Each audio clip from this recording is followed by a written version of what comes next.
उपमुख्यमंत्री अजित पवार यांचा आज दुर्दैवी मृत्यू झाला। त्यांचं विमान बारामतीत उतरत असताना अपघातग्रस्त झालं आणि त्यात त्यांचा मृत्यू झाला। ते एकटे फक्त प्रवास करत नव्हते, त्यांच्या सोबत त्यांचे सुरक्षा अधिकारी होते। विदित त्यांचा सुद्धा यामध्ये मृत्यू झालेला आहे। या विमानाचे पायलट सुमित यांचा सुद्धा या अपघातामध्ये मृत्यू झालाय। को पायलट महिला होती, तरुण महिला शांभवी। सुमित आणि शांभवी या दोघांना सुद्धा खूप मोठा अनुभव होता विमान चालवण्याचा, तरी सुद्धा हे विमान अपघातग्रस्त झालं। क्रू मेंबर पिंकी माळी हिचा सुद्धा या अपघातामध्ये मृत्यू झालेला आहे। तर शांभवी विषयी आपण या व्हिडिओमधून अधिक जाणून घेऊया। शांभवी पाठक फर्स्ट ऑफिसर या कोण होत्या त्याच्याविषयीची माहिती आपण जाणून घेऊया। कॅप्टन सुमित कुमार आणि फर्स्ट ऑफिसर शांभवी पाठक यांच्याकडे हे विमान बारामतीत व्यवस्थित उतरवण्याची जबाबदारी होती, पण भीषण दुर्घटना घडली आणि या भीषण अपघातामध्ये या दोघांचाही म्हणजे वैमानिक आणि फर्स्ट ऑफिसर या दोघांचाही मृत्यू झालेला आहे। अजित पवार यांच्यासोबत जी शांभवी पाठक होती ती फर्स्ट ऑफिसर म्हणून काम करत होती। फ्लाइट अटेंडंट म्हणून पिंकी माळी कार्यरत होती आणि जी माहिती शांभवी विषयी मिळते ती अशी की हे अपघातग्रस्त विमान VSR व्हेंचर्स या कंपनीचं होतं।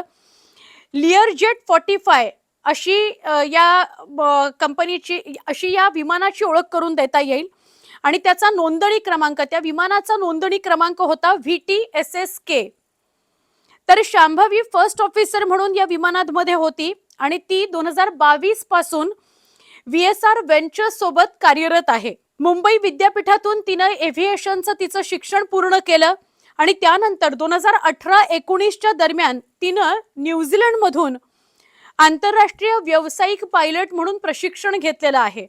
मग ती परत आली आणि अत्यंत हुशार आणि जिद्दी व्यक्तिमत्व म्हणून ती ओळखली जाते। मग ती हे न्यूझीलंड मधनं शिक्षण घेऊन परत आली आणि 2022 पासून ती VSR व्हेंचर्स सोबत जोडली गेलेली आहे।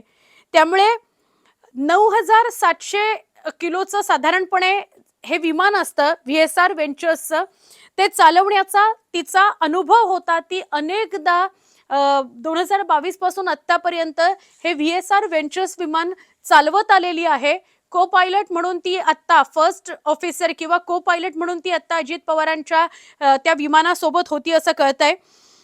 तिनं 2018 ते 2019 दरम्यान 1 वर्षाचा आंतरराष्ट्रीय अभ्यासक्रम एव्हिएशनचा न्यूझीलंडमध्ये जाऊन पूर्ण केला आणि त्यानंतर परत येऊन ती 2022 पासून VSR व्हेंचर्स सोबत जोडली गेलेली होती, म्हणजे तिथे ती नोकरी करत होती, काम करत होती।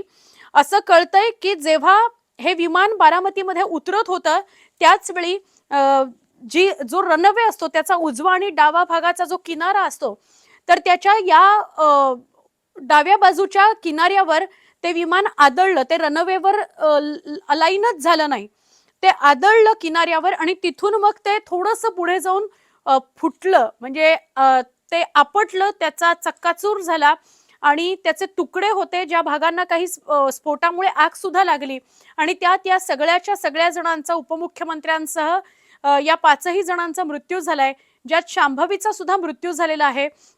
शांभवीच्या शैक्षणिक गोष्टींविषयीची माहिती समोर आली आहे, पण शांभवी कुठे राहत होती, ती किती वर्षांची होती, तिच्या घरच्यांची काही प्रतिक्रिया अजून समोर आलेली नाही। पण फर्स्ट ऑफिसर शांभवी पाठक हिचा दुर्दैवी मृत्यू या अपघातामध्ये झालेला आहे। जी अजित पवारांसोबत बारामतीपर्यंत, पुणे ते बारामती असा प्रवास करत होती, ते विमान सुखरूप बारामतीमध्ये नेण्याची जबाबदारी फर्स्ट ऑफिसर शांभवी पाठक आणि या विमानाचे वैमानिक सुमित यांच्यावरती जबाबदारी होती। शांभवी विषयी तुम्हाला जर काही अधिक माहिती असेल, तुमच्या संपर्कातली ती व्यक्ती असेल तर तिच्याविषयीच्या भावना, तिच्याविषयीची माहिती तुम्ही कमेंटमध्ये आमच्याबरोबर शेअर करू शकता। पण अत्यंत दुर्दैवी अशी ही घटना आज घडलेली आहे।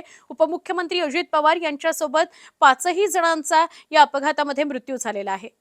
ज्यावेळी अपघाताची परिस्थिती निर्माण झाली असं वाटलं त्यावेळी कॅप्टन सुमित यांनी एअर ट्रॅफिक कंट्रोलला कळवलेलं होतं, मेडे हा संदेश दिला होता असं कळतंय।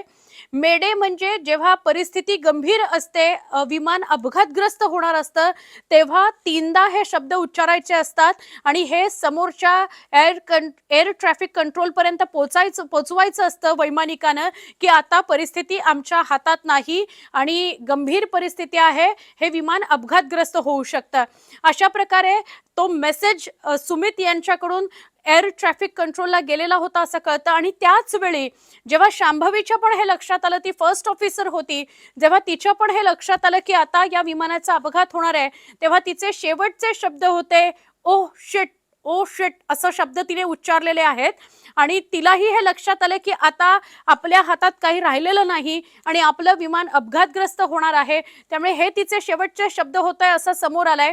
अर्थात ब्लॅक बॉक्स समोर आल्यावर शेवट काय नेमकं विमानात घडलं हे समोर आल्यानंतर, त्याचे ऑडिओ समोर आल्यानंतर याच्या सगळ्याच्या अधिकृत गोष्टी अजून समोर येतील.